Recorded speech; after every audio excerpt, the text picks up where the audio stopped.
Well, his resume is quite the page turner because you're going to need more than one page to fit everything on it, from a writer working on now book number 7 to being an acclaimed television producer, working a lot in sports media, Emmy Award winning, worked a lot with Golf Channel, ESPN, now with LIV. So much to get to on this conversation platform. Keith Hirshland joins me. I'm Bryan Fenley, a golf broadcaster, and work with other outlets doing other sports. And Keith, I'm really looking forward to diving into your story, and thanks for being a part of this. Oh my gosh, I appreciate the invitation. It's nice to meet you, and I look forward to the conversation. I will warn you that I can tend to get long-winded, so just cut me off when you feel like you've heard enough of a certain answer. I don't think we could ever go long enough with this interview. I have a feeling that there might need to be a part 2 or a part 3, and I don't Okay. think they're going to go as long as Lord of the Rings. But hey, if it does, it does, because as you know, there's a lot of neat stories, and at the basis of everything you are is a storyteller. And one of the books that you obviously, and this is a nonfiction account, is Cover Me Boys, I'm Going In, Tales of the Tube from a Broadcast Brat. So would love to touch on that, also Yeah. the nonfiction stuff.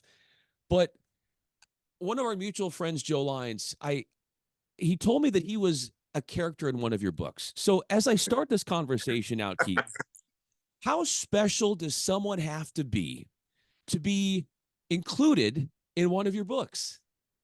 Well, I think it would depend on the level of character a little bit. Who knows? I'm just starting the latest one now, and there may be a Bryan Fenley in there. You never Let's know. go. So it's just a question of do you want to be a good guy, a bad guy? Do you want to, end up on a slab in a morgue somewhere?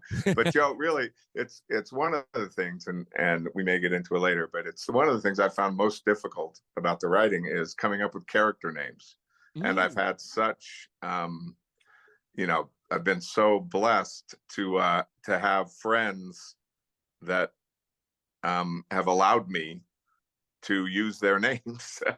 And I always ask first, and again, the friends have been so great that they immediately say yes. They don't ask what the character is. They don't ask, whether they're a good guy or a bad guy. So I appreciate Joe. I changed the spelling of his last name a little bit, but he is a big personality, member of a rock and roll band called Serious Crisis, who likes to drink wine.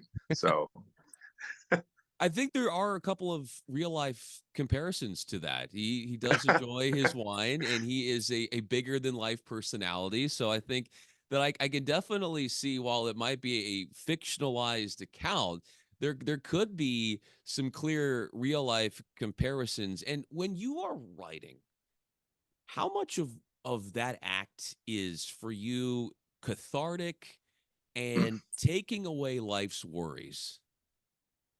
I'd say about 99% of it. It's especially with the first one, Cover Me Boys, I'm Going In. That was, I mean, if you looked up cathartic in the dictionary, that would, the process of me writing that book would illustrate it perfectly. The rest of it is the fiction stuff is just fun. And, I count my lucky stars every day that I don't have to pay the bills with it, that it's, I enjoy the heck out of it. And I think I'm getting better with every book, but it's not and I hate to say it's a hobby, because it's more than that, but it's not my primary source of income. I do it because I love it. And because I love it, I find that release, every time I, turn a phrase, or especially when you finish one of these, and that, your anxiety level goes up because you have to submit it to the publisher, and there's no guarantee that they're going to say, yeah, we like this one too, so we want to put our resources behind you and publish it. So that's always a nervous time, but the accomplishment I feel after finishing one of these, it's like a lot of other things that I've accomplished in my life, but it's special because it's complete, especially the 5 now, working on 6 fiction books, it's a product of my imagination. So, I'm very proud of the fact that I've been able to put 5 of those so far pen to paper. In so many ways, I think a lot of people, when they grow up, they have this childhood wonder, and that imagination sort of goes away. But here you are, you're able to allow this to be a timeless endeavor, throwing your brain and imagination into incredible storytelling. And you said you have gotten better with Hmm. every book you've written. When you mean better, what criteria are you suggesting? And I say that sounds, I think maybe that sounds a little egotistical, but I say that because that's what people have told me. And, I really appreciate that, because you feel like when you work on your craft, it's just like producing a golf tournament, or, when you do play by play, that, when you sit in that chair, there's no such thing as a perfect golf broadcast. You try and get better every single show, almost every single hour of every show. It's live TV, so a lot of what happens is out of your control, but you're always trying to get better. And I think the same thing is with the writing. And I look back now on, Cover Me Boys is different because that was storytelling in kind of the truest sense of the word, in that I was just recalling, things that had happened in real life, the things that I remembered. I spent a lot of time, I was one of those guys that went to meetings, every meeting with a pad of paper and a pen, and I took notes. And so I could lean on those notes. I could lean on friends, colleagues, folks with whom I'd worked at Golf Channel and at ESPN, to kind of say, hey, Jerry Foltz, do you remember remember this story? Is that the way it happened? And either get confirmation or not. So that was, those were kind of like just a look back in time at what happened. And they were some of the, greatest times of my life and greatest times of my career. So a lot of those stories were easy to tell. The fiction is, you got to make it up, and you got to make sure that what you write on page 10 still makes sense on page 110, and still makes sense on page 210. And, there's no going back to, you're right. And, it's a lot of wise people who spend a lot of time writing have words of advice like, write what you know. So a lot of even the fiction books are based on things that have happened in my life, but they're not, it's like, based on a true story kind of thing. So it's just a ton of fun, and it's again, it's a great accomplishment. And when you go back and you are able to tell a story and write something down that people enjoy reading. The fact that I've done 5 of those fiction books, and the people that read them, the people that I get feedback from, continue to like them. So I guess when I say I'm getting better, I guess that's like, nobody's reading 10 pages and going, oh my gosh, this is crap, and I got to throw it away. So No, that would never be the case. Never in one split second. Cover Me Boys, I'm going in Tales of the Tube from a broadcast brand. That was your nonfiction. And so much of it was a look at the stages of your life in getting into television. But what I loved about it as well, in looking through it, was so much of it was also your personal life too, and your upbringing, where you came from, the impact that your family had on you, and including your father. And mhm. one of the lines that I picked up from that, in talking about your father, you said, if you never had the pleasure of meeting and knowing my father, that's a shame. That's your words. I never had the chance. What would I have gotten to know about him, and how much of getting to know him would describe who you have become today? Wow, you didn't say we were going to get super deep in this conversation, Brian. Well, I mean, he was a great man, and I'm sure every son, if they don't say that about their father, that's a shame. But I mean, I'm sure that, most sons feel that way about their fathers. I hope when the time comes for my sons to reflect, they think, that there was, something worthwhile about me, and and how I brought them up. But you know, he was just he was an innovator. He was a creative guy, but at the same time had a great scientific mind. You know, he he was a risk taker, but at the same time, he treated people with the utmost respect, everybody. And he rose to a level of a certain level in the business, in the local broadcasting business in Reno, Nevada, running a, a television station there, and then, basically chucked it all out the window to start a new television station and risk everything that they had, kind of gained at the chance of, because he saw a need in the community and felt it was time for, because at the time in Reno, as you know, if you read the book, there were only two stations. There was not an ABC affiliate when my dad started Channel 2 in Reno. And so he knew there was a need in the community, and he kind of took the bull by the horns, and that's the kind of guy he was. And it was just, and my mom too. I mean, she was right there at his side the entire time. So I was really fortunate to grow up in a family that was so tight knit. And just my dad's, again, his, the way he treated people, his creativity, his ingenuity, the way he thought about things. I hope that some of that filtered down. And I think, we lost him in 2007. I know he was proud of me then, and I'd like to think that, he'd be even more proud of what I've accomplished now.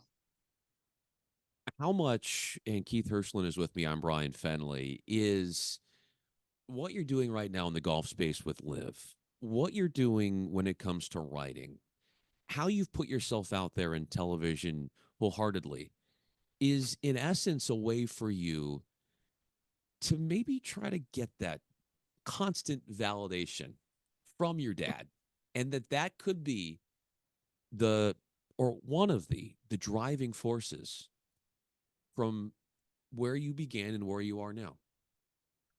I mean, honestly, I'd have to do some deep thinking about that. If that's, I'm sure that's part of what's going on, but I also feel like, that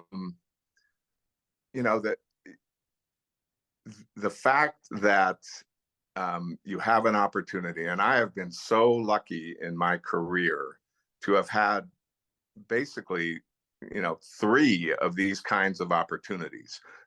First was with when I first started in the golf TV business. Don Ohlmeyer and ESPN were, joined at the hip. ESPN2 was just starting. I was, in the winter over the first part of 1994, tasked to go to ESPN2 and help after they had just launched.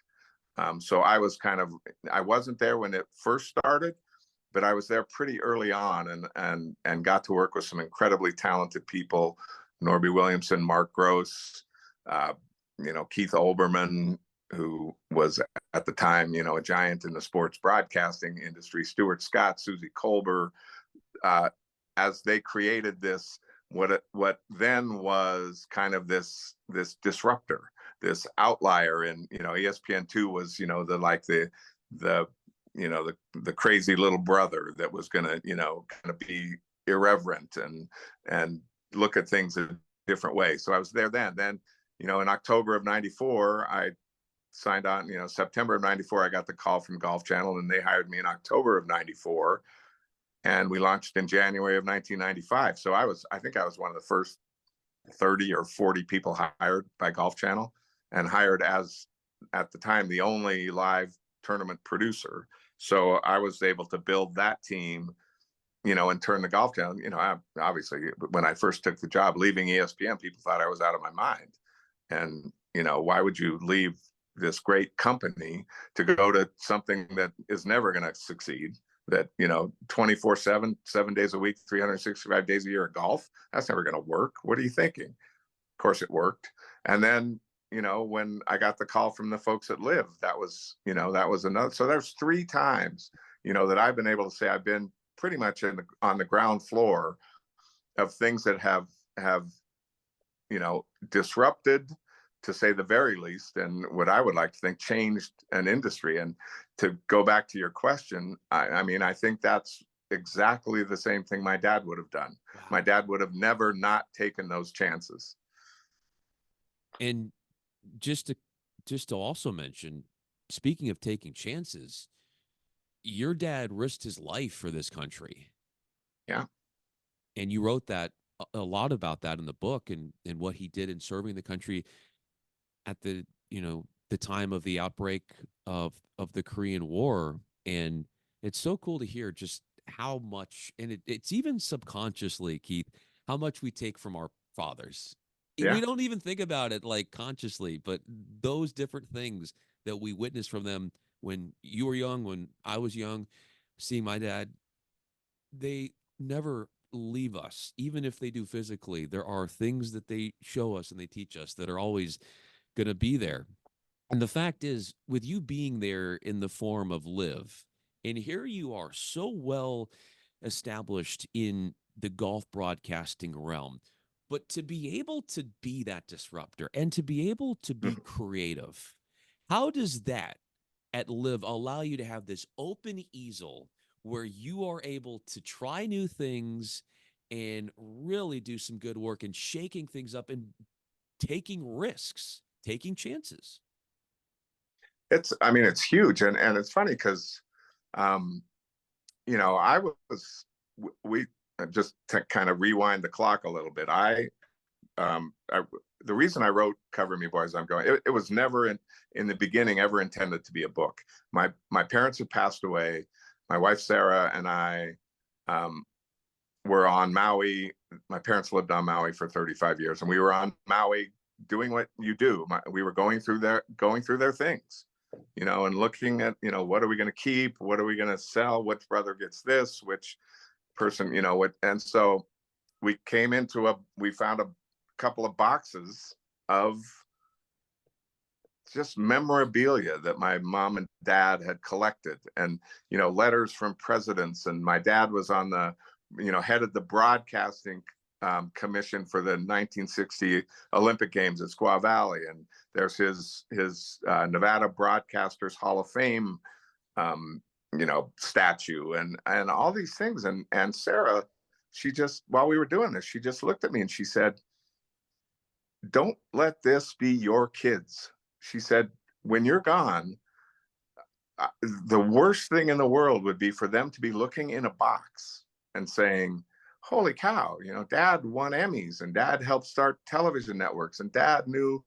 worked with all these famous athletes.'" And, you know, she said, "Just start like a journal, start writing down stories, and, you know, to leave for them, to show them, you know, what you've done in your life and your career, and, you know, what their grandparents had done in their lives and careers." And she said, just, you know, just for them, just to leave them a, you know, kind of a map of what had been going on. And so I started doing that, and I got about a third of the way through it, and I thought, geez, you know, some of these stories are pretty good. And I showed it to my mother-in-law, who read it, and she was like, "This could be a book." So that's how that started. So we did that. We self-published Cover Me Boys, I'm Going in September of 2013. I was still working for Golf Channel then, on a freelance basis, doing 8 to 10 events, maybe a dozen events a year. They didn't like the book. They asked me not to work for them anymore. So my time with Golf Channel ended right there in 2013. So, you know, I had been retired for almost 10 years from, you know, I'd done some shows, you know, some friends would call up and say, "Hey, you know, we've got this NBA versus, you know, NBA challenge in the Bahamas, you know, we need somebody to help produce it, or, you know, come work on this show or that show." I, you know, kind of kept my little toe in it a little bit, but for the most part, I wasn't doing live television production anymore. And in March of 22, I got a phone call. One of my best friends, who hired me at Olmeyer and in 1989, Steve Bime, who's the best live television sports director I've ever known. And, you know, he said, I don't know if you've heard, but this thing, you know, there's a new golf league coming out, and they need folks that are interested in putting it on TV. So when we talked, it started out as, would you be interested in doing a couple of events? We've got 6 or 8 scheduled for 2022. And, you know, would you be interested in doing a couple of them? And I said, you know, I talked to Sarah about it, and, you know, there were some questions about, you know, did I want to do it? And, you know, quite frankly, Bryan, after 10 years, some self-doubt as to whether or not I could still do it. And, you know, we took a long walk, and, you know, basically she just said, why do you want it? Why do you want to do this? We don't need the money. You don't, you know, we have a great life. You know, we live in Colorado. It's beautiful. You know, I walk the dogs every day. I've been writing books. I'm enjoying that. She said, why do you want to get back into this? And I said, I just feel like there are some things left undone, and it's a chance once again to join a disruptor, to be an innovator. You know, talking to the guys that are headed this up, a gentleman, James Watson, who's from Australia, very, you know, extremely creative, great guy, put together a great team, and they were really looking to do TV golf differently. And I said, this is another opportunity for me to, you know, stretch my wings, however old they are and dusty they are, but, you know, to stretch my wings and do something different in this space, a space that, in my opinion, had grown stale. And she said, if that's honestly the reason, call them right back up right now and tell them you're in. So, but the folks that LIV, from the top all the way down to the, you know, to everybody that I've dealt with, it feels a lot like the early days of Golf Channel, when, you know, and I'm sure you know the feeling with where in places where you've been, where everybody is in the same boat rowing in the same direction. It's such a joy to be involved with a group of people that all have the same vision, all have the same intensity, all have the same emotion, all have the same want to succeed and want to see this thing succeed.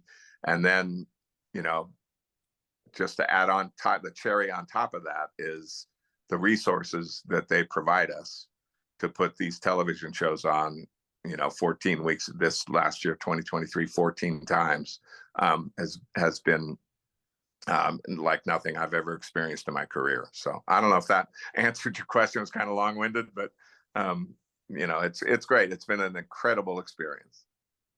When you say you were taking 10 years and then you come back and you have these conversations with your wife, to have her break it down like that for you, to have somebody like that in your corner, how much do you owe to her in allowing you to see something within yourself that you might not have seen, or she helped you get there in being so, I guess you could say, overwhelmingly supportive of you? I mean, gosh, I mean, she's incredible. She is incredible. She is the most amazing person I've ever known, and she is intuitive. She's brilliant. She's, you know, she's wonderful. I mean, you know, there aren't enough adjectives in the dictionary to describe her, but she's also, you know, a pragmatist. And she's also, you know, she would say, if she didn't think that, if I'd given her a different answer, you know, she would have said, well, you know, I don't think you should do it. You know, it's such a great give and take that we have. And she has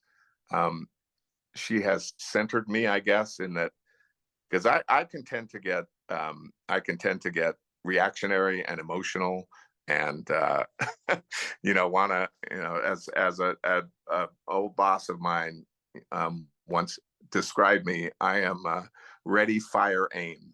So you know, she's been really good for me that way. But I just, you know, again, she's brilliant, and she's great, and she has, and part of what we were doing the 10 years I spent was supporting her as she rose up the ranks in her career, going from working for a sports marketing company to running all the commercial properties for the United States Golf Association, to now heading up the Olympic movement in the United States. So she's just, it's like I pinch myself every day that we found each other, because we make a pretty good team. You do make a very good team. And you said something about how, ready point, we're ready to, ready to point, as far as like you just being ready to go at all times. I feel like that's important when you're in television because of the deadlines that are placed upon you, where you have to act ever so fast to make something happen, and to those decisions that you have to figure out, not have very much time to think through those. What do you think it is about your mental makeup that can allow you to make decisions, intelligent decisions, when you, in the case of broadcasting, in the case of an event, or like we said, a deadline where you don't have much time? Yeah, I guess it's a gift. I mean, I'm a huge sports fan, so and I love golf, and so I mean, I think it helps that I watch all kinds of sport. I watch a lot of sports, but golf is different, as you can appreciate. I'm sure golf is, a simplistic way to describe it, and from a television producing perspective, is that it's different from most stick and ball sports, because in most stick and ball sports, there's one ball, one field of play, one offense, one defense, and there's built-in stoppages of play, natural places for a broadcast to take a break, take a commercial. Golf is, and I'll describe it from a LIV perspective. Well, I'll start with a regular tour event perspective. 156 guys. Yes, they play in two different ways, morning and afternoon. So at any one time, there is, 78 players on the golf course. So there's 78 balls, 18 fields of play, and nobody takes a timeout. So, as you know, in broadcasting, you got to get commercials in. So the producer of a golf tournament has to decide what player to show when to show them live or recorded, and when to stop showing live golf. So, you have to get in one of your 2-minute, 2.5-minute, 3-minute breaks. So the producer is constantly looking at there's probably, I don't know. I mean, I look at probably 40 monitors. There's 80 in the truck, and I look at 40 of them, and that's cameras, graphics, and tape machines. And I have to decide, I have to pick a story to tell. So that's why when pairings come out in a golf tournament, and that's why you see these things called featured groups. That's because for broadcasting, that is kind of a go-to spot. If it's Tiger and Justin Thomas and Brooks Koepka, so that you're going to spend a lot of time showing those guys, and you're going to sprinkle in shots of other players in and around, you hope, live shots of those guys. So that's what you're trying to do. And the other thing happens is you're only you're on the air in the afternoon. You might be on the air from 1 o'clock to 4 o'clock. Well, guys have been playing since 7 o'clock in the morning. So you come on the air in a regular golf tournament, and there are days when the first page of the leaderboard never changes from the time you come on the air, because 8 guys have shot really low scores in the morning, and those guys in the afternoon are trying to get to that point. So the leaderboard never changes. LIV is a completely different animal, because there's 48 players. We do a shotgun start, so they're all on the golf course at the same time. And so what I'm looking at is and in a normal tournament, as you could imagine, like your featured group plays 1, then they go to 2, then they go to 3, then they go to 4, and you don't worry about what's happening behind those cameras. So you know, the camera at one green can move to a different place. In LIV, they're playing a shotgun, so every hole matters for 4.5 hours. And you know, it's a bit of an overused expression, but it's like drinking from a fire hose. You're just, every time you look up, you're seeing a golf shot, and that golf shot might be important. And so our pace on LIV is much faster than any other golf I've ever done. We have put in place an F1 style pylon, we call it, instead of a leaderboard, which is constantly in motion. It's just like a race. If a guy passes a guy who's the guy in 10th, passes the guy ahead of him, he moves up the pylon. Most golf, the way most golf is done is producers, graphics people manipulate the leaderboard so it doesn't update live. It waits until the producer gets around to showing that shot. So that's why it's one of the things I love about LIV, is because we don't try and deceive anybody. Stuff is going on all over the golf course. If you play golf, you know that. If you watch a lot of golf on TV, you know that. The fact that that leaderboard isn't constantly updated on a normal golf tournament is kind of a little bit of a, it's a little, stretching the truth, a little fibbing, and we don't do that. It's like, we show the shot, but we say, this just happened. You saw him move up the pylon. We think that's an innovation that is really cool. A lot of people don't like that, but a lot of what we do, people don't like, but we're going to keep doing it because, we think that the way, golf is now, I think the average age of a PGA Tour event viewer is like 65 years old. We want to get that down a lot younger than that. And I think we're doing a good job of that. You guys are doing incredible work. Keith Hirshland is with me. I'm Bryan Fenley. When you break down the differences in broadcasting, say, in the past, a PGA Tour event, and then you have LIV and you have the shotgun start, and you've got action happening constantly. When you have it like that, and there's always something to show, where then do you find the places to throw in a little more storytelling? When it could be harder, I would think, because there's always something happening every second with the shotgun start. So then where do you pick and choose when it's best under your model to then go with the storytelling? That's a great question. And it's one that it's one of the more difficult aspects of what we're doing for me, because personally, I'm a golf shot guy. I like to watch guys hitting great golf shots. Now, I get that that's, not everybody's cup of tea, and you have to, you do have to tell stories about the players. You have to tell stories about the league. You have to tell stories about the sport. So, because you have to give the fans a reason to care.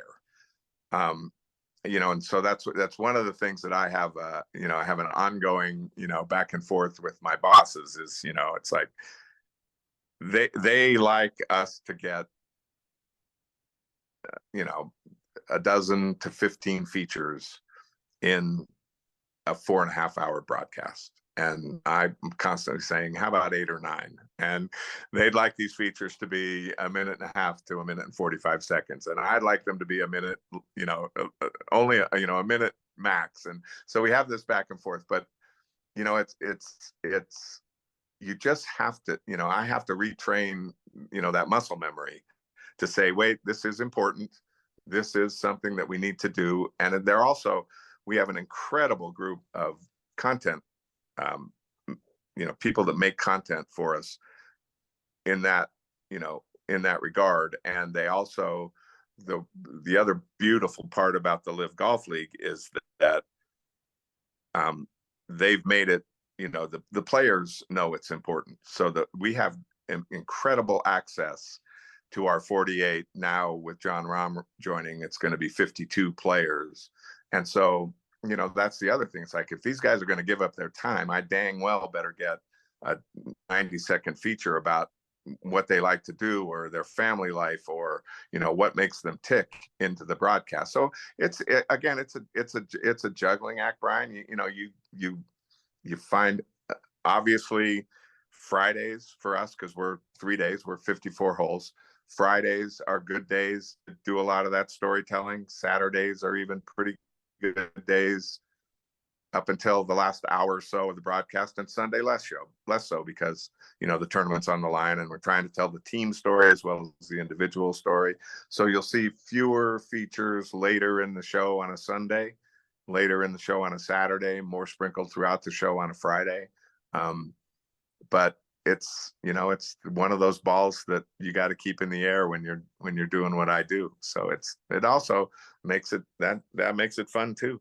And Keith, there's so many ways to tell the story, obviously, of the golfer, as you mentioned, but also when you're moving and live to different golf courses, how do you want the viewer to really get a feel for the majesty of the golf course in your way of bringing that out through pictures?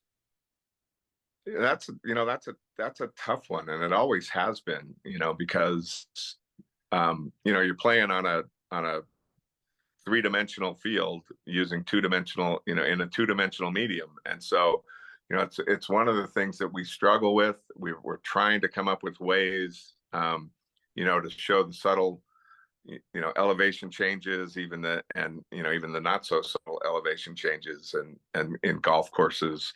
The technology has gotten so good now, in being able to map courses and use that the vision of the computer basically to show that. But at the same time, a camera can only show you so much, and you don't want it, as much as we incorporate at LIV a little bit of like a computer game kind of feel with our graphics. The camera is the camera, and it can only show you what it can show you. So it's tough. We try and use the drones a lot to show some of the beauty, of the golf course, that look that isn't the blimp that's so high up. The drone can get, a little closer. Obviously, depending on the player, you don't want to get too close, but so there are things that we can do, but it's still, it's a long way from being perfect. But again, we've got some pretty smart folks working on this stuff on a daily basis. So let's hope in 24 we'll surprise you a little bit. Oh, I'm looking forward to those surprises.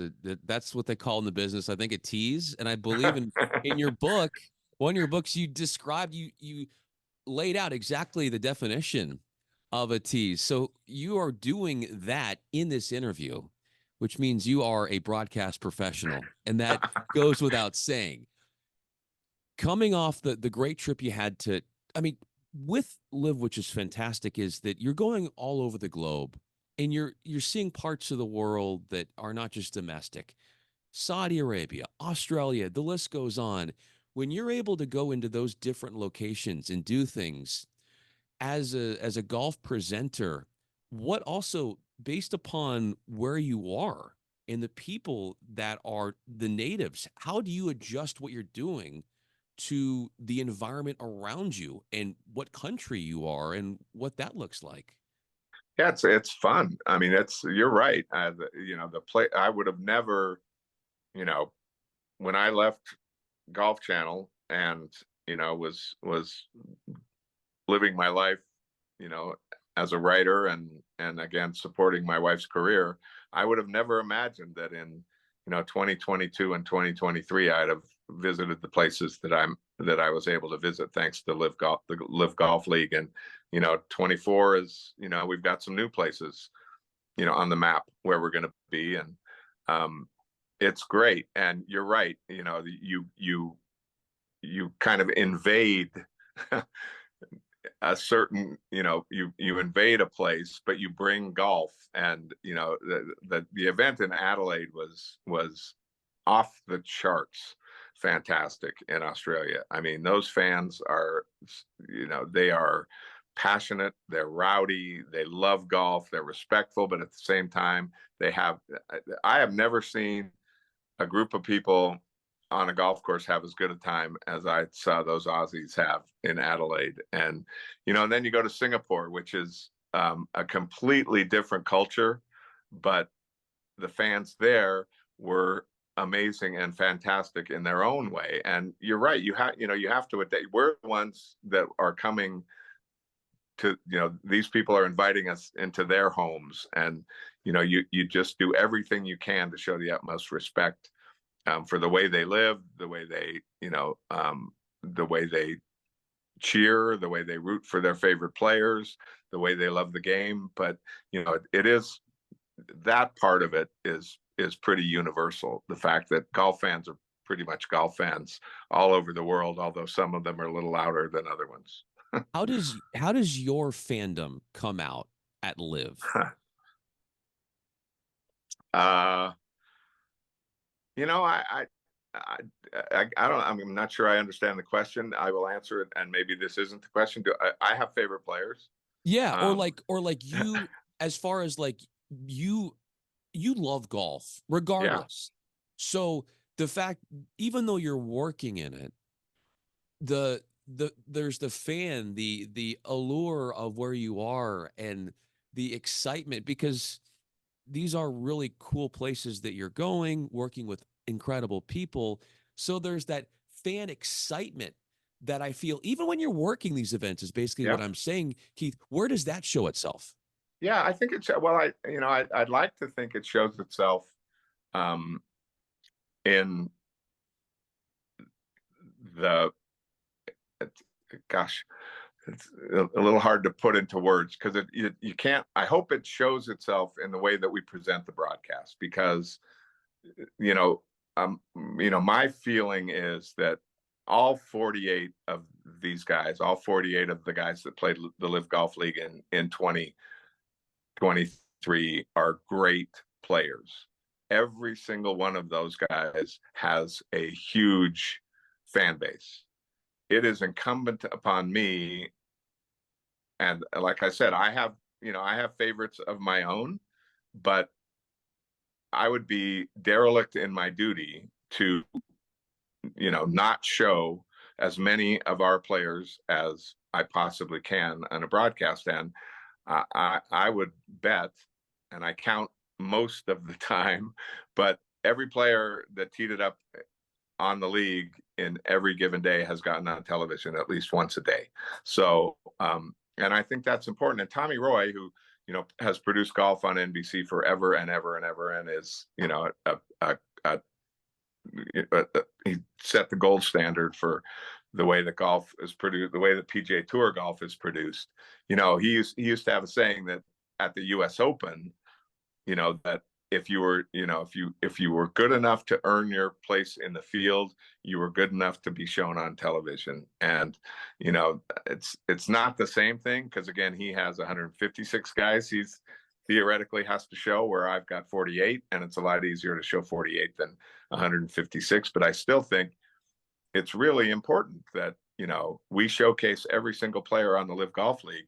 And then again, the other part of my job, as you know, is that I am in constant communication with the announcers. So, it is also my job to make sure that they are, and it's not hard with the group that we have, because they're fantastic, but, to make sure they're engaged, to make sure that they are, that their energy stays up for the whole 4.5 hours, that they're, seeing some of the excitement that I'm seeing, and then that translates into the way they call the golf. And if you've been in a truck, and I'm sure you have, it's a loud and pretty energetic place. I love the people that that used to say, well, I love watching golf on TV because I can take a nap to it. It's like, well, inside the truck, nobody's taking a nap. So it's part of my job to make sure that energy translates to the announcers. And and again, Arlo, Jerry Foltz, David Faraday, I mean, those guys in the booth are just, it's such an incredible, I'm so incredibly lucky to be able to work with those guys. And then Don Boulay and Suan Heng and Troy Mullins on the ground. It's just a great team. And they're young and energetic, and they love golf, and they love golf TV, and they love the league. And, I think that shows. I'm always curious too, Keith, as to the percentage of pro golfers that will go back and watch the telecast of a round that they're playing in.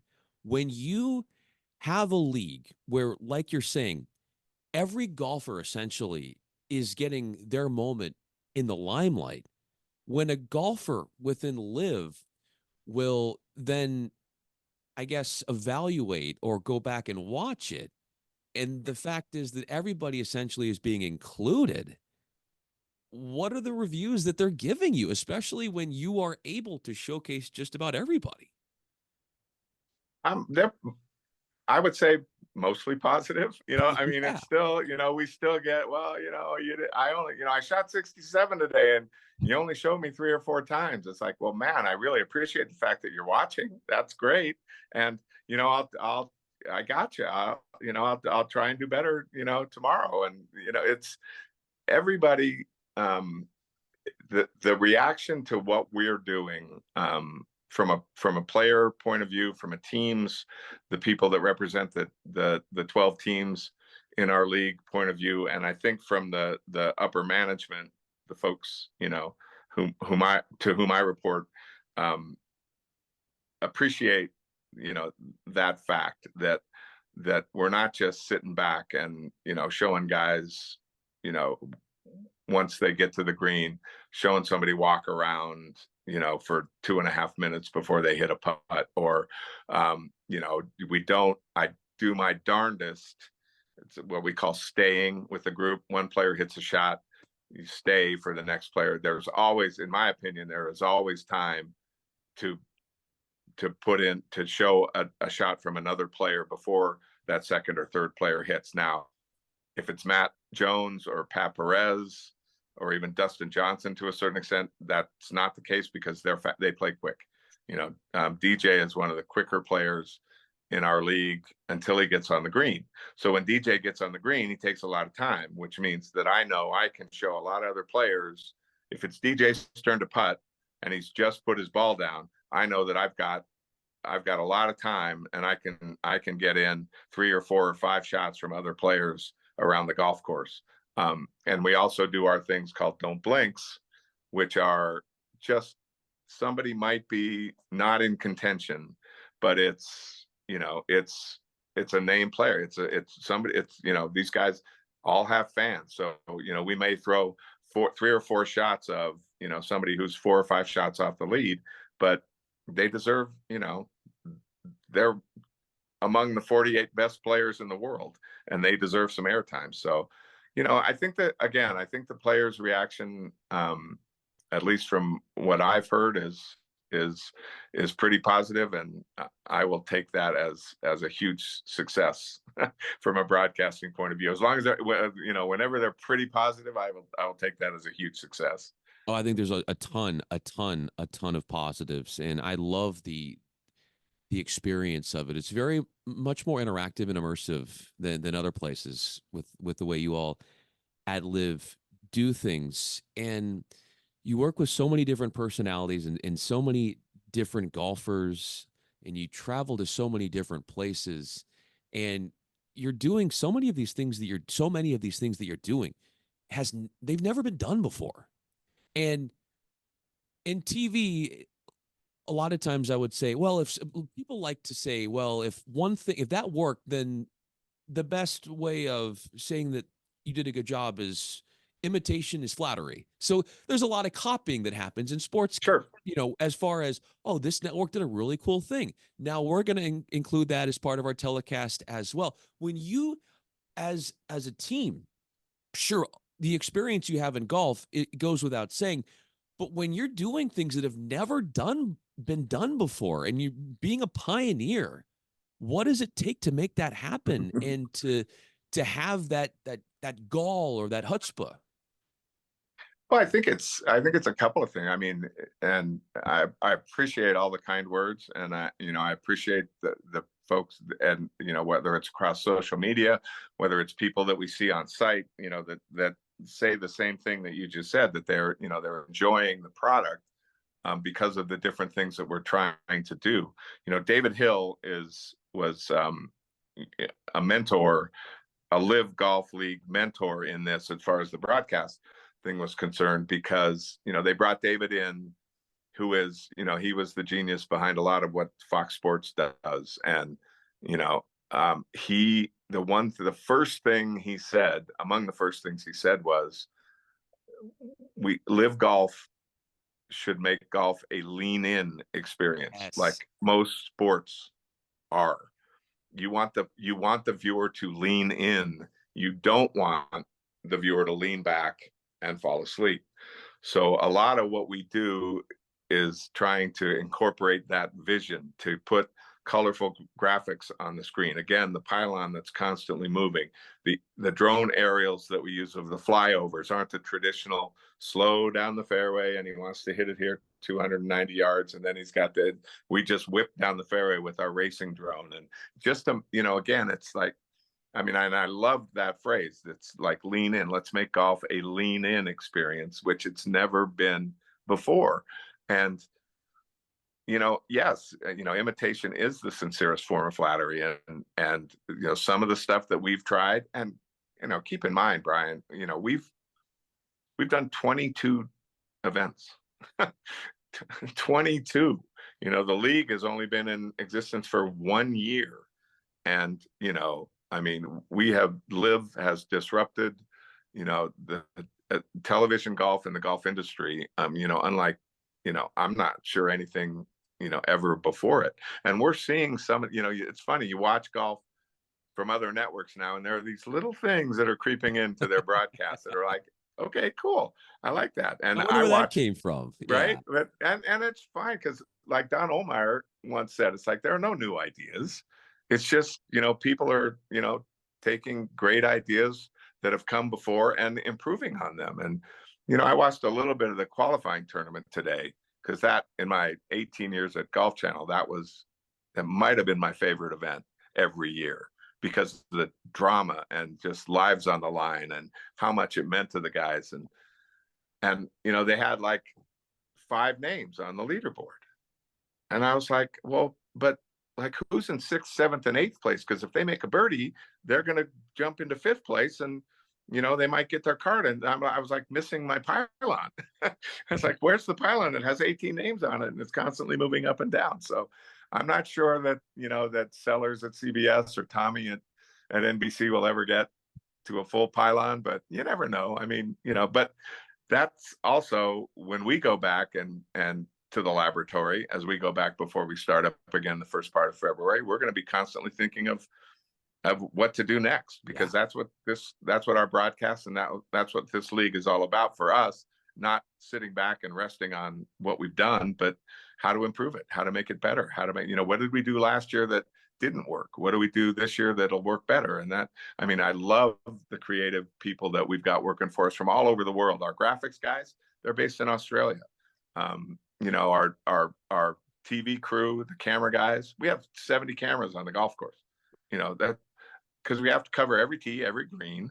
You know, we have handhelds, we have drones. So, you know, the scope of our coverage, and the guys, camera guys and people, technical people, that come from all over the world. And one of the things that's been great for me is I've been able to learn from them, you know, because when you do something for a long time and you think that you're good at it and you think my way is the best way to do it, you know, it's refreshing to finally kind of go, wait a minute, you know, that guy's got a really good idea. And, you know, I'm still a little bit of that, you know, kind of get off my lawn guy at first, when somebody comes up with something, and then I think about it for a few minutes, and that's again the gift that my wife has given me. You know, you think about it and you go, well, wait a minute, that's actually a pretty good idea. And just because I didn't come up with it doesn't mean it's not a good idea. So I hope I bring that to the team. And you know, it's the best group of folks that, you know, the group of Golf Channel in the beginning was amazing and fantastic, and I will love those guys forever and ever. And I feel the same way about this group. And it shows in the quality of the broadcasts with LIV. It shows as if there is as in a sport, when you have a team and they get along with each other and there's a chemistry, then the product is better on the court, on Yeah. the field, on the course. And so that shows itself at Live. And when you have an upper management that is like, let's generate ideas. One of the things, David Hill, you mentioned David Hill, he came on this podcast with me. Oh, cool. And yeah, so he's been, I mean, and actually, we talked at the beginning of the show with you and myself about doing a part one and a part two. David Hill is one of I think, a select two or three that came on for a part two. So, but essentially, what I love about David is that there's no bad ideas in the sense of let's just see what's out there and let's just be a place where we generate ideas and then go from there. To be able to have that backing in people Mhm. saying, let's try things maybe they haven't done before, and maybe they work, maybe they don't, but to have somebody in your camp that says keep pushing forward, how great is that? Because when I think of that, I think of David Hill.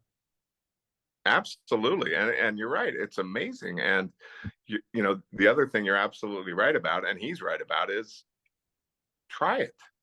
Like, what do you mean it's a bad idea? You haven't tried it. What if it's the next first and 10 line? What if it's the next great thing that you bring to golf television? You'll never know if you don't try it. And like you said, if it doesn't work, don't do it again. No, nobody's going to fault you for trying something new.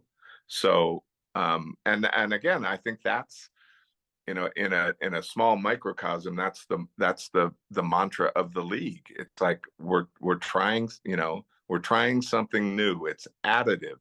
It's not, it's just something new. Team golf, shotgun starts. Everybody's on the golf course at the same time. Nobody has to worry about, oh my God, a storm's coming in the afternoon. And when I tee off at 2 o'clock, it's going to be pouring rain. And the guys who played at 10 o'clock this morning had bright sunshine. Or when I tee off in the morning, it's going to be freezing and the wind's going to be blowing 20 miles an hour. But by the afternoon, the sun's going to come up, the wind's going to die down. Everybody's on the golf course at the same time, playing under the same conditions. We have a staggered shotgun start on Sunday. So the last two groups go off the first tee.